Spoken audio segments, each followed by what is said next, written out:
السلام علیکم میرے پیارے دوستوں، تو آج میں آپ کے لیے ایک نئی اسٹوری لے کے حاضر ہوئی ہوں۔ یہ بہت ہی زیادہ انٹرسٹنگ ہے، آپ کو سننے میں یقیناً مزہ آئے گا۔ تو بڑھتے ہیں اپنی اسٹوری کی طرف۔ آج سے کچھ سال پہلے کی بات ہے کہ سعد نام کا ایک لڑکا ہوا کرتا تھا۔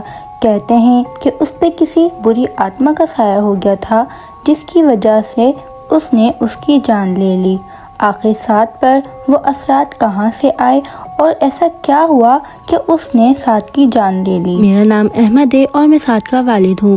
میرے گھر کے پیچھے ایک بہت پرانا قبرستان ہے جو کہ انگریزوں کے زمانے میں بنایا گیا تھا، جس میں آج بھی انگریزوں کی قبریں موجود ہیں۔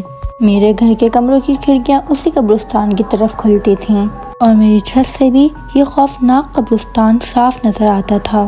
سعد کے کمرے سے بھی قبرستان کی طرف سے چلنے والی ہوا کا بھی گزر تھا۔ رات تقریباً 2:30 بجے سعد معمول کی طرح پڑھائی کر رہا تھا۔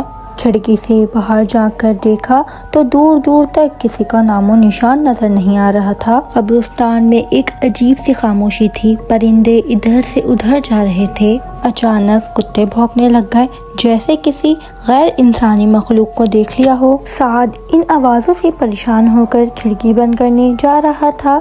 سعد کو بالکل بھی اندازہ نہیں تھا کہ اب جو وہ منظر دیکھنے والا ہے وہ اس کی زندگی بدل کے رکھ دے گا۔ سعد کھڑکی کے پاس پہنچا تو اس نے دیکھا کہ ایک عورت میلی کچیلی چادر پہن کے کھڑی ہوئی تھی اور وہاں پر اس کو کتوں نے گھیرا ہوا تھا اور وہ عورت قبرستان کی طرف جا رہی تھی۔ سعد تشویش کے عالم میں اپنے گھر سے نکلا اور اس عورت کے پیچھے چلے گیا۔ اتنی دیر میں وہ عورت بھی قبرستان کے اندر جا چکی تھی۔ سعد نے سوچا کہ رات کے اس وقت قبرستان میں جانا بالکل بھی ٹھیک نہیں، لیکن اس کا دل کچھ اور ہی کہہ رہا تھا۔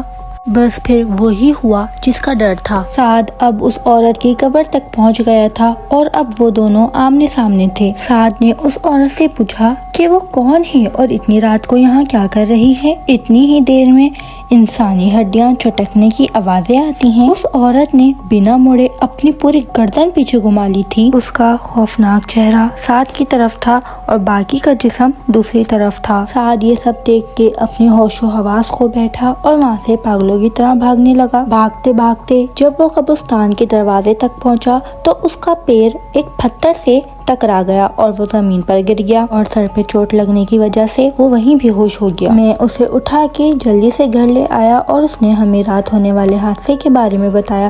بس اسی دن سے اس کی طبیعت خراب رہنے لگی اور عجیب عجیب دورے پڑنے لگے۔ اس کی راتوں کی نیند اڑ گئی۔ وہ کہتا تھا کہ اس کے کمرے کی چھت سے خون ٹپکتا نظر آتا ہے۔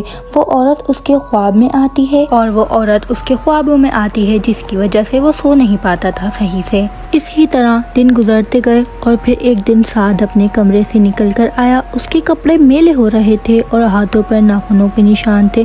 میں سعد کی طرف بڑھنے لگا کہ اچانک انسانی ہڈیاں چٹکنے کی آواز آتی ہے اور سعد نے اسی عورت کی طرح اپنی گردن گھما لی۔ اب اس کی گردن میری طرف تھی اور اس کا جسم پیچھے کی طرف، اور دیکھتے ہی دیکھتے سعد کی لاش زمین پر گر گئی تھی۔ تو کیسی لگی آپ کو آج کی اسٹوری؟ اپنی رائے کامنٹ میں ضرور بتائیے گا۔ آج کے لیے اللہ حافظ۔